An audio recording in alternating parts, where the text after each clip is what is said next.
Hi, I'm Tanya at TDR Academy of Movement and Therapy.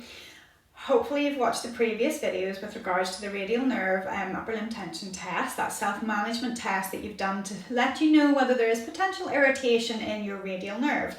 And if there is, you've maybe done that previous movement of pouring water, and now we're going to be on to the figure of 8 exercises recommended by the NOI group as exercises that may be useful to help physically mobilise this nerve as a nerve glider, or flosser, or slider.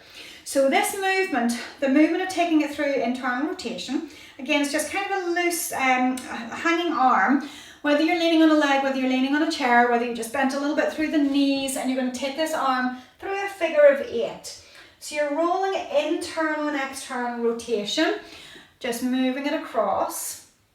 And as you take it through those movements, if I was feeling some symptoms on that, then I would try not to go as far into the internal rotation.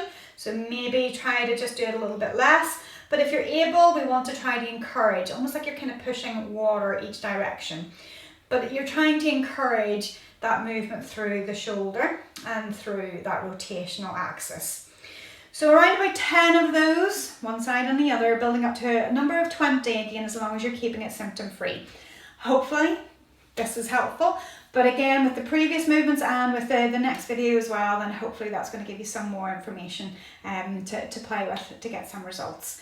So please like and comment and subscribe, otherwise we'll see you in the next video. Thanks for watching.